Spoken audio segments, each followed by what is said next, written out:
Everyone is starting up GCCs. All the global organizations from the technology, manufacturing, engineering, retail, everyone are starting their GCCs. Is it a strategy or a FOMO? Definitely it's a strategy, I would say. Today it is not like we need to go back and do a selling of why corporations need to set up in GCC India. It's the other way around, right? Couple of factors that are actually there and it is definitely a strategy. The strategy is because we have already seen a lot of tech giants are already have invested in India. Whatever that we've just seen here so far is probably, I think we are just scrapping the surface. We have about 1600, 1800 GCCs. More to come. This is going to double. From the decision making to the launching and then scaling. What all it takes to set up the GCC? I think it all starts with the... Recently, I've attended a GCC conclave and then I could hear the states coming and pitching in about the ecosystem that they have built to welcome GCCs. You will see a lot more growth momentum also coming in tier 2 cities for GCCs. That's where the growth is expected. Absolutely. At a level where engineer level, employee level, the questions were asked like, how do we get into GCCs? What kind of skills that we need to upgrade to get into GCCs? If I were a candidate and I'm going for an interview, probably I think we need to ask questions. Job description might not be as elaborative, as relevant to the actual job as such. So it is absolutely important to actually ask the right questions. The right questions are... Hello, Ramesh Dacha. I'll be calling you Dacha by your name. So glad. Thank you for coming for the show. Thank you so much, Sri Lakshmi, and so happy to be here. So we were actually discussing everyone is starting up GCCs. All the global organizations from the technology, manufacturing, engineering, retail, everyone are starting their GCCs. Is it a strategy or a FOMO? No, definitely it's a strategy, I would say. I think before we kind of just double click on why these companies are actually coming here and setting up a GCC, I just wanted to spend a minute or two on where we were and where we are right now, right? If you look at our traditional way of how the work for global corporations have actually been performed earlier, there was one phase of the time where talent was actually physically going there into those countries to do actually the work. So that's how it was there. Yes. Right? There was the phase of that. The second phase of it was probably after the dot-com, this one, and the whole retail and internet boom and all of that. We've seen a huge uptake in the work actually coming to India and many other locations in the form of outsourcing, right? And that typically was largely a transactional work which is related to, a basic low-end work, right? Either in terms of finance and accounting or supply chain or predominantly operations, HR, BPO and stuff like that. And then small bit of IT, software development, and then, I would say a mid of market analysis, analytics had actually come. So that laid a very good foundation for the GCC, I would say, right? Because now everybody across the globe knows about the India as a country, the talent that what we actually have. And immediately deployable workforce. So all of these have actually, in my view, I think they've cemented the whole process of why GCCs need to come to India, right? And today it is not like we need to go back and do a selling of why corporations need to set up in GCC India. It's the other way around, right? They are coming here, right? Couple of factors that are actually there and it is definitely a strategy. The strategy is because I would like to just give this by an example. Let's say if there's a pharma client that is there, and the pharma client is obviously with all the AI and data and cloud and so much of disruption that is actually happening. If they were to lay a road path, outlook for the next 5 years, obviously they'll have to redesign their strategy, right? So as part of the redesign of their strategy, right? It could be they may want to double their revenue. 2, they may want to, let's say, accelerate their drug discovery, R&D, right? Move certain products into the market much, much more faster. Or 3, they want to invest into the newer capabilities, right? It could be, data, analytics, AI, and all of that. If they have to do all of that within the enterprise setup that they actually currently have, then there's a lot of investment that actually requires for the company. Each of them are actually going back to their drawing board, looking at, if you have to achieve all of these objectives, priorities and the strategy, what do we need to do differently? And as part of that strategy, GCC is one aspect that rightly fits into that at I would say at a very appropriate time, and it's a right investment to make. So what they are doing is going and looking at their enterprise and tech and workforce strategy. And what it means is, A, where do I need to invest? And two, from a people and standpoint, how my work is done today, right? How distributed this work across the globe. How much of this work is done in-house? How much of this work is outsourced? How much of this work is done in high-cost locations? So that brings in a point of view in terms of looking at and say, hey, there is a need to revisit this. And from that standpoint, India stands out very well. And we have already seen a lot of tech giants are already have invested, in India and continue to invest. So definitely, companies want to do that. Companies will invest. Whatever that we've just seen here so far is probably, I think we are just scrapping the surface. We have about 1,600, 1,800 GCCs, more to come, and this is going to double. It's a fantastic period, fantastic time for India, fantastic time for especially some of the states like Telangana, I would say. Wonderful. So, what I was thinking back then, before understanding the concept of Jesus and everything, is it probably they're following the trend or copying, or is it a strategy that people have been making in setting up their GCCs in India? Okay, because we already have 1,700 plus GCCs which came to India, True. right? Predominantly in the four metros of Hyderabad, Bangalore, Pune, and Chennai. All these. So now, if you told me at the surface level, yes, why they have established the GCCs and why they want to, the new organizations. So now, if you have to explain in a very layman language, True. We will talk about the end-to-end process, how to set up the GCC. Okay. For the organization. Now, initially, from making a decision, as you said, they're putting on the drawing True. boards, like from the decision making to the launching and then scaling. So, we will talk about this. Okay. So, what all it takes to set up the GCC in terms of the process. Got it. So I think it all starts with the firm's strategy, like I said, right? If the firm's North Star is defined very well for North Star for the next 3 to 5 years, then becomes a business case. And business case of a GCC is a very, very important component of this whole journey. Okay. And what does the business case constitute of? It constitutes of obviously the investment that is actually required, when, what, in how many forms and how many tranches and stuff like that. That's number one. Two is, what are we trying to do by setting up a GCC, right? Like I said, is it to accelerate into the market, expedite product? How do we drive value by the whole GCC setup, right? Of course, cost is there. Cost has been there. Cost optimization and cost arbitrage for India has always been there, right?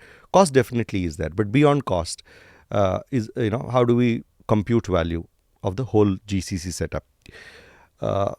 Some of the levers could be revenue, right? How much of uptake in the revenue is there by the setup of GCC? Can that be a value? Two is product expansion, product market penetration, additional incremental subscriber growth, customer experience, right? Having, so that's there. Acceleration of R&D, discovery, right? So these are all part of the whole business case. Yes. Okay. So once the business case has been approved by the board, okay, by the sponsors, and these are C-suite resources, C-suite leads who are there who approve this. So after that gets approved, then it breaks down into a project level, by function, by capability, right? And if I'm talking about my experience of the previous GCC setup that I was doing, it had almost like 8 to 10 capabilities, and I'm talking about data as one capability, security as one capability, cloud as one capability, R&D as one capability, pharmacovigilance as one capability. So like each of these capabilities are actually broken down. So the business plan is actually broken down by capability. Within that capability, how many roles are we talking about? What are the net new roles that we're talking about, right? That needs to be set up, which are not there in the firm. How many roles need to be transitioned from a high cost locations to the low cost locations, right? How do we do this transition, right? How do we make it seamless for the people? The whole change management around the GCC setup is I think the important part is about the change management. Okay. When I say change management, people shouldn't perceive that I'm losing the jobs and the roles, right, through this whole GCC setup from the parent company. Enable the change. They need to see the vision of why a GCC has been set up.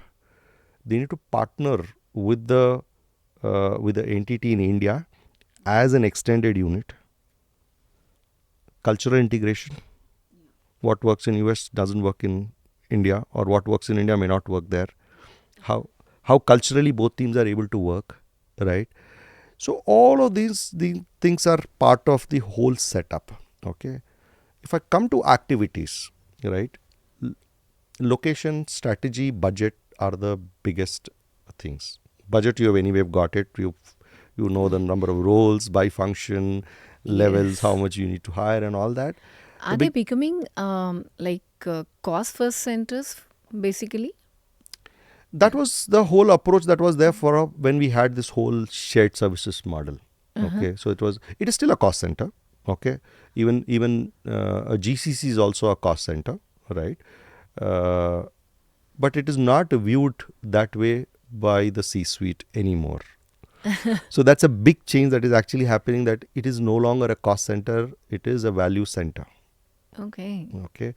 And how do we derive that value? How do we measure the value of the GCCs? Is again a big process of of how we do that. So coming back to that, I think location strategy, which city, which country, right, is a big exercise. They go through a lot of parameters to validate a city, right? City's readiness, infrastructure, talent availability, um, um, political ecosystem within the particular state.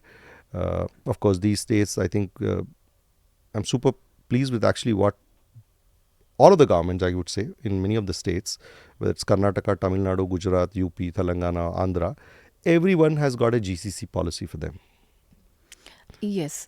Actually, recently I've attended a GCC conclave, and then I could hear the states coming and pitching in Absolutely. about the ecosystem that they have built Yep. to welcome GCCs. Absolutely. Yeah. Absolutely. Even tier 2 cities like Chhattisgarh, Yeah.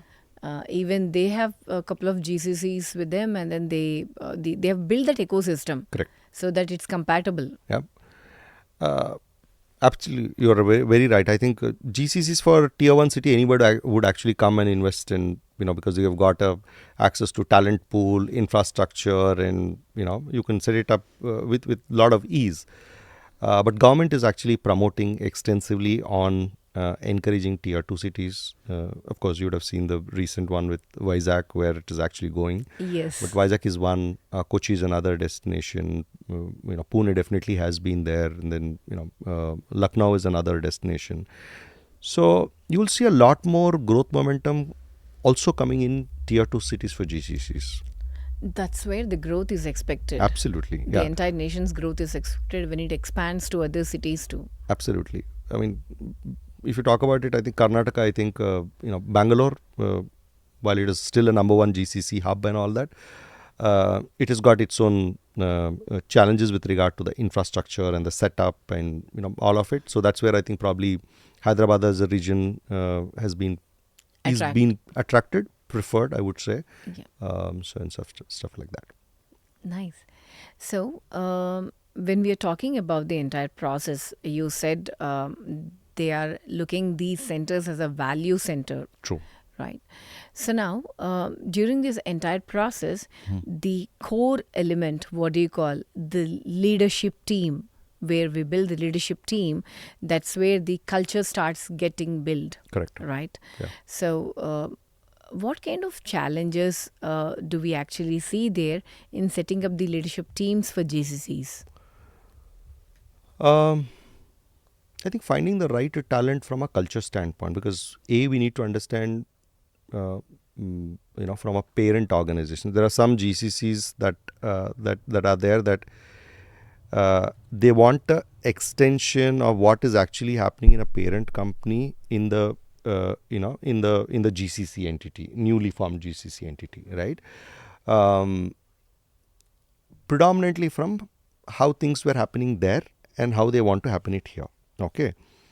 But there are some folks, some clients who say, no, we've been doing this for many years, right? We know the pace, we know this one. And when we are setting up something in India, it has to be a benchmark. Yeah. So the clients like that are saying, you challenge us, you tell us what is not working, don't just lift and shift. Okay. But predominantly from a culture standpoint, I think cultural integration is one of the most important attribute, I would say, in the whole GCC setup, because unless and until you are welcoming the new team, making it integral part of your team culture and all of that, and it has to flow completely from top down, because at the end of the day, assistant managers or managers who are working in each of the teams, they are the ones who interact with these people, right? And unless then they don't see the value, they don't see the cultural integration, and these teams don't see it, it would be a misfit, and eventually it will not be a very tightly integrated organization, right? Small example, one of the things that we were thinking about it is when we set here up GCC, people do not we work 9 to 6 or 9 to 7, right, in a typical day. But we have also seen a pattern where people need to come down from work and then still support the US region, because there are dependencies of time zones and all of that, right? Now that fine balance need to be there between both, right? The parent organization needs to know that India works in a late hours for their daytime, and our resources also need to understand the reason why we are doing it for the parent company. So that fine balance, cultural respect for both for tradition of a festival or holidays, and so on and so forth. So that fabric, I think, needs to be very well defined, coached. Needs to be a separate program that is being built in terms Absolutely. of I mean, earlier we used to have shared services, ODCs, and all that.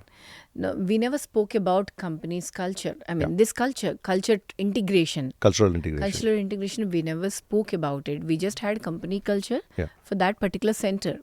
But we never had this integration, so called. When the GCCs have come, probably this is the first flavor that people are adding up to, the cultural integration. Absolutely. It's just an extension of their existing this one. It's no more a place where you are just pushing work and work has been completed and then you're giving the outcome. It's no longer about that. It's just treating this team as an extended team, believing in shared values, believing in shared success, and then everybody working towards a seamless objective. So I think those are the things that are definitely important as part of this one. And there's a we define a program actually, right? Change is a big program actually. So how the change is being driven within the organization, what do they need to do, do's and don'ts, right? When you're dealing with India talent and all of it. So we kind of have, build a lot of material, coaching, training sessions. Example, training and hiring, right? Not many people from the GCC parent entity would have done extensive hiring in India. Okay, maybe it's a first time for them because they are also building up. They are also learning. So we've done a whole, a series of training programs, materials, workshops on talking about India talent, and then do's and don'ts with regard For to the parent organization. for the parent organization, so that they are aware, right? When you are evaluating for the talent, what are you evaluating for, right? So that's just one part of it, but change is a broader topic again. Very nice. So when you said hiring talent and all, I wanted to ask you this question of, with regards to the parent company's perspective, Yeah. what is the importance that they are giving to this ecosystem of India? It could be consultants, vendor partners of talent, or it could be the employees, the entire ecosystem, the government, and everything. How are they actually navigating it? Maybe I'll take that into each of the tiers actually, right? First of all, at a broad, if I have to give an overall summary, it's a very positive sentiment.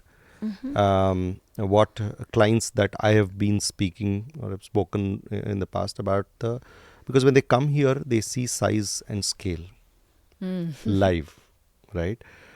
Um, when you're coming, probably just an example of when we did some of our client visits and all of that, when somebody would have visited another city and then when they come here, many of the CEOs, many of the C-suite people have said, wow, this place is any day given better than So vibrant. so vibrant, it is better than a New York, right? Or Manhattan, right? So that from an infrastructure standpoint, that's how people are actually seeing. Two, the big change is, and that's where I think the whole either it is Ministry of IT in any of the states, today they are forthcoming, right? So today they have been seen as like one of the entrepreneurial spirit to kind of bring work to them. So that's number two. Three, from a talent perspective, absolutely. I think many of these corporations have actually witnessed the talent doing that work in some form or shape, either through a service provider or through any of their consultants or through staff augment where they would be deployed.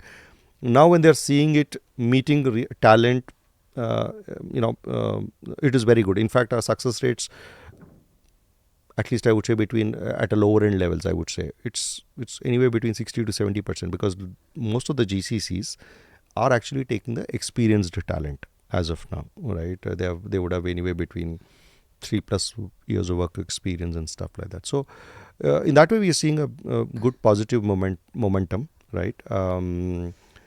What additional input that they are actually looking at is how do we drive value within the very shortest span of time, right?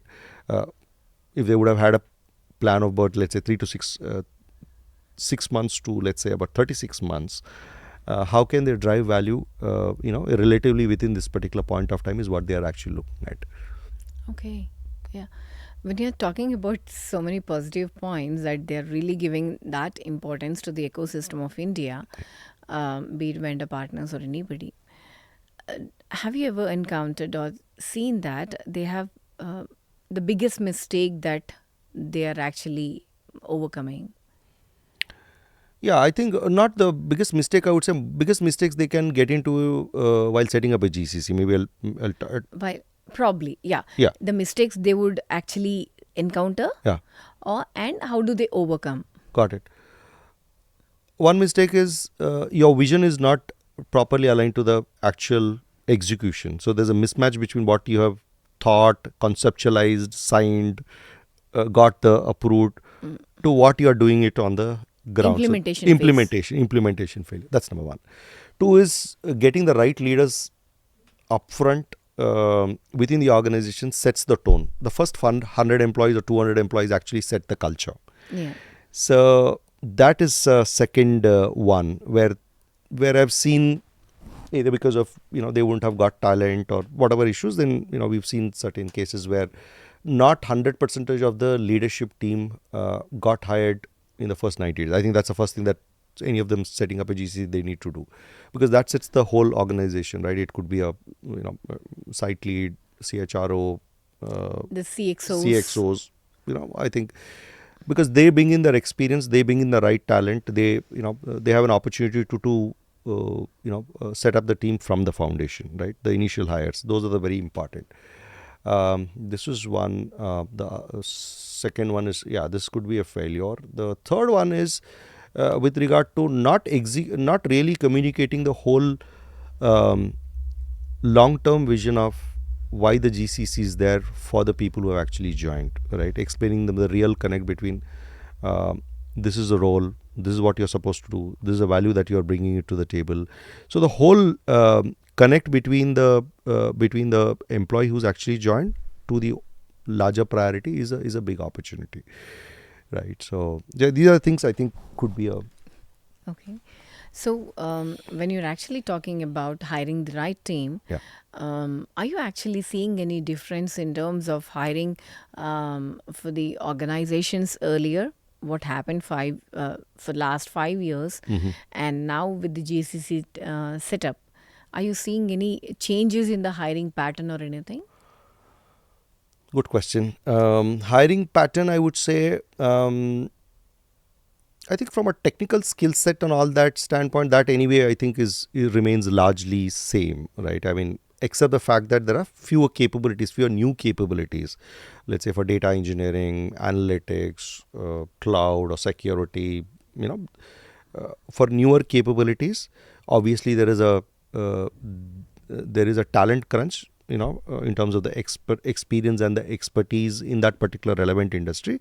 So if we keep that aside, I think the bigger differentiation that we are seeing for the talent that we need to hire here is a communication with the parent organization. They need to be able to communicate that very effectively. That's number one. Talent as such, many of the people who have actually worked in a service provider environment, right now they need to work in a product based environment with a wider scope of responsibility of either launching a product in a new market or taking a new feature into this one. So the whole entrepreneurial mindset is a big lever that we are looking at in terms of when we are hiring, even for a manager and above as well, right? How do the attributes like change management, how do you deal with complexities, right? How do you drive change management, right? So these are some of the new attributes that we are adding as part of the whole GC setup. But otherwise, if a person has been managing the team, running a team, which is your core 60 to 70% of the capability, that remains unchanged. The cultural nuances, right? How individual is able to do unchanged, unlearn and learn. Yeah, probably you might be looking at whether the person is capable of doing it or not, because it's a new skill that they have to actually Correct. indulge into. Correct. Because change management, that's a very widely spoken language in the generic term, Yeah. but actually getting into the skin of it, we haven't done much. Correct. Now, if you have to do that, are you really looking at the skill, or are you looking at the person? If we train them, they can take it up or not. We are looking at problem solving. I think that's the big Problem thing, solving right? skill. Problem solving is a big attribute, right? Change, dealing with ambiguity. These are the fewer attributes or also that we are looking at. Are the leaders really the problem solvers, right? Can they take one piece at a time and then peel the layer and then check what's actually happening, over communicate, right? Proactive communication. So softer, I would say between the tech part and the soft part of it, and the soft part is where the softest, when I went soft part is soft skills part of it is the higher weightage that is being given, right? Cultural integration, right? You spoke about, I know before the podcast we spoke about the inclusion and diversity, right? Yeah. How leaders are able to take the inclusion and diversity theme within their organization, right? Um, have they done anything on beyond work with regard to CSR, right? Initiatives, have they been part of it? Have they driven it? So these are some of the softer elements of the leadership that where they are laying a focus, and each client, each company has got a different, policy towards it. But those are some of the things that they are looking at. Okay. When I was actually having conversations with a couple of people in the event when I went there, the problems, probably they might sound at micro level, but what they were saying is the hiring has become a little difficult now at the initial stage, because the intervention from the parent company is there, and then they're not understanding the cultural impacts, the benchmarking of the salaries, how do people play around the office and all that. So how are we going to solve this? So I think a couple of things that are there. One is around I think if organizations are prepared well in advance, and this is where the companies which have already have a defined SOPs, policies that are defined. Example, when there is a parent company which is setting up a GCC here, there are 2-3 models where they set up. One is they can just put in their executives to set up and they can do it themselves. Usually they rely on a partner. Yes. Right? And these partners bring that capability, right? Some of these partners bring a capability of end-to-end, which means they provide a turnkey solution, right? Correct. You give me a business case, I'll give you 2,000 people in the next 2 years, I'll own everything, right? Yeah. It could be location, it could be infrastructure, it could be hiring of the people, it could be the transition, change Transition, management, integration, everything. everything. Tax and all of it. But there are some specialized and niche areas around people and change management, right? I'm just taking some of the names: EY, PwC, Accenture, Zinov, or anything. They have defined the whole capability of how do we deal with this particular change management, as small as the job description itself, how to do an interview, and then what typical nuances that you need to look on for an interview. So organizations needs to really spend time in double clicking and understanding where am I getting into, right? What kind of a talent that I am getting into? What is my talent strategy around? Am I going and looking at hiring talent from top tech firms? Then you get the talent, but you also get the need to define the culture part of it as well. So there are playbooks that are actually there. I think GCCs need to leverage them in terms of upfront, right, before getting into the whole hiring piece, because at the end of the day, when they enter into the market, they are creating a brand. Correct. Right. And the brand needs to be by the talent, right? So obviously you don't want to be in a place where and because there are so many GCCs that are actually coming in here, you definitely the brand wants to stand out, as one of the firms where they're attracting talent.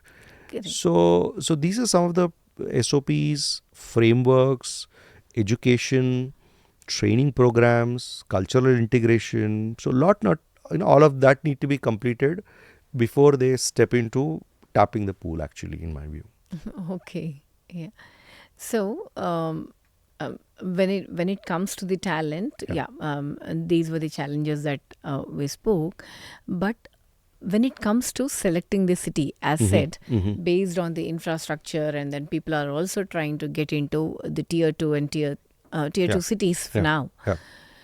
So have you ever encountered during the process of setting up the GCCs that government do make customizations in the policies based on, because it's all beginning, right? Beginning era.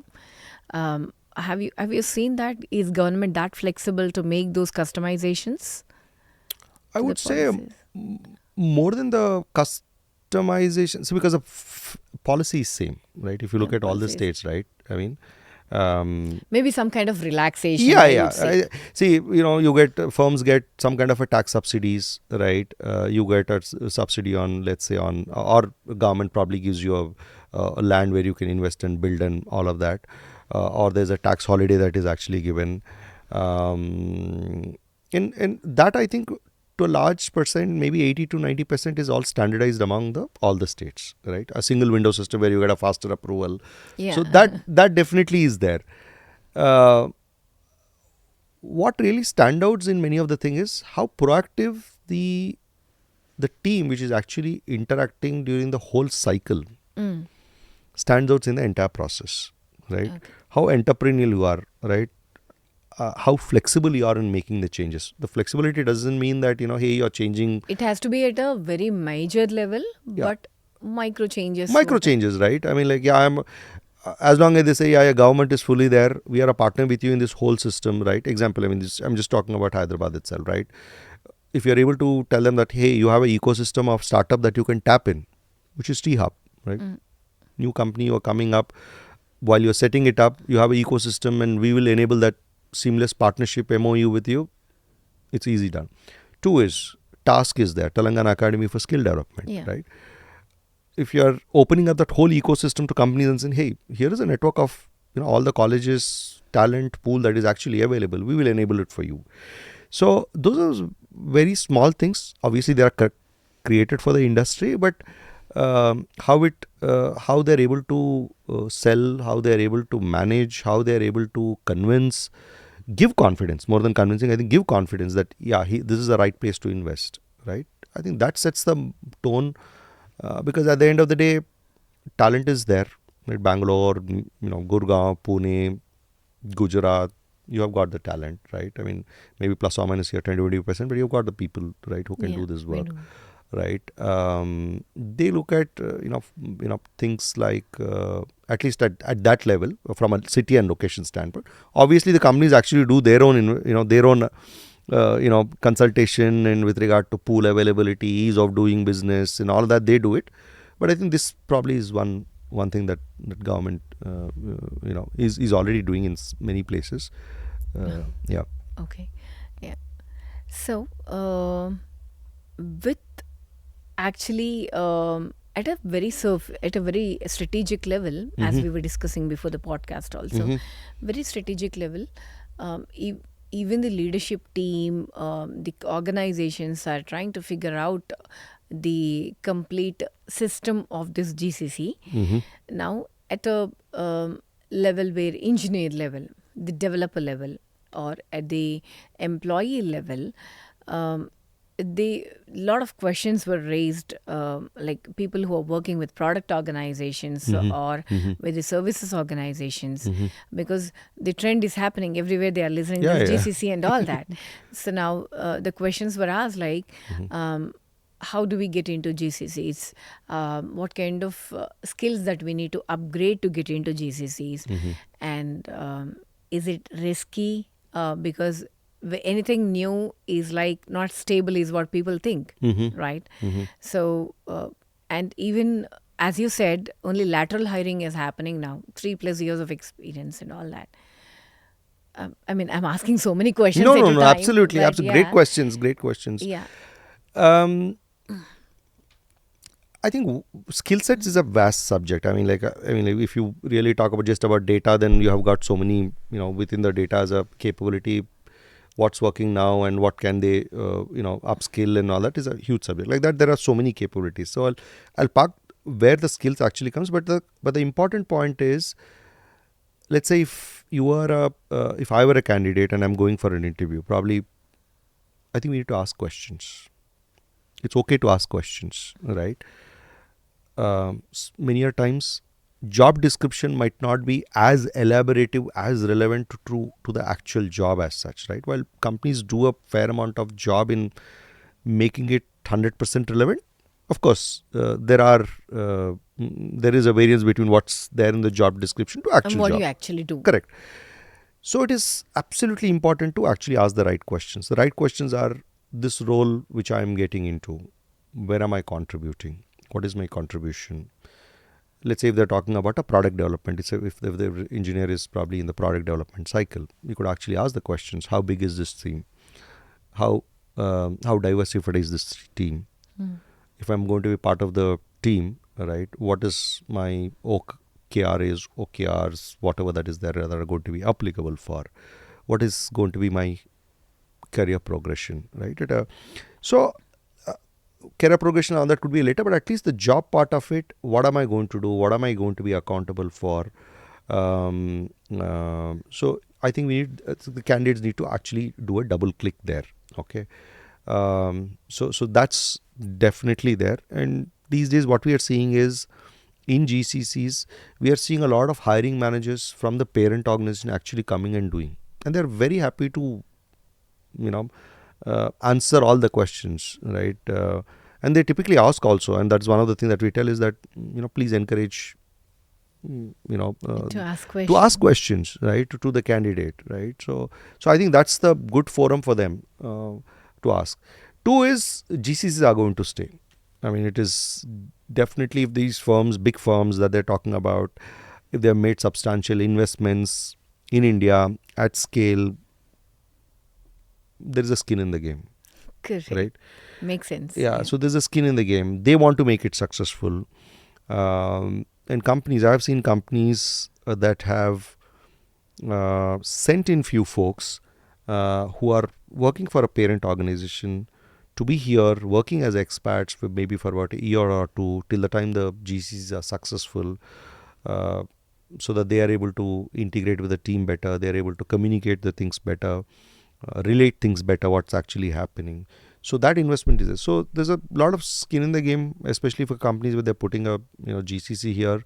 They are here for to stay, but it is extremely important for the candidate to understand where am I getting in, what is my role, is this in my career interest, is this the domain I want to be, is this the industry that I want to be. So those questions I think definitely it is good to ask, clarify during the interview process. Nice. So one more question actually was there, part of it. I said like lateral hiring is happening, Mhm. but what is the scope for the fresher hiring with JCCs? It is going to open up, I would say, in my view. I think it's probably just about naturally when the company is actually putting up a GCC, they want to first get their first step right, Right. right. While they've seen all of that, it's at the end of the day moving work from wherever locations and then putting it here in the center. So today what we are seeing is they are developing, they're putting. Once they are established, maybe I would say in a maturity, maybe after 2 years, 2 years, two yeah, years, by that's then they would it's actually figure out, they have a better view of what talent is required. The people, the senior leads who have been hired for the firm, obviously they bring in with a lot of experience and all of that. So when they join this organization, they know, right? Let's say if you've hired a person with a 4 5 years of experience, right? They would obviously want to look at and see, why can't we give this opportunity to a fresher? Why can't we do a tie up with some of the colleges? So it's just a timing, I would say, right? As this matures, it will definitely open up for freshers, I would say. Today, I don't think they have a uh, GCCs because they want to set up quickly, start quickly, realize the value quickly, right? ROI is also ROI is important. also important, right? So in this Yeah. whole prioritization exercise, do they really want to go through that Phase phase where where they want to experiment. exactly? Makes sense. Makes sense. So even AI integration with the GCCs, if it is a technology company, definitely they will come with that piece of cake. But if they are from the other industries like manufacturing and all that, when they want to set up, so AI is also part of it. Again, that is also a AI strategy of what do I say? Again, the whole AI piece, whatever that is actually happening, I would say across different companies that has a different phases, different industries are at different phases. Some are at a very early nascent stage of, hey, I've built a product, I want to test it out, I need 2 or 3 clients to be my first early onboards. So that is one phase that is actually there. Second phase of the companies is that, do I really need to build everything right now versus buy? Sure. I think probably from the setting up the process to hiring, the cost, budgeting, and then choosing the place, I think we spoke about everything. And then the clarity that you gave in the so called GCC decoding, it was amazing. We have got a lot of insights, and then hopefully the audience might have also drawn some kind of insights from it. Thank you. Thank you, Lakshmi.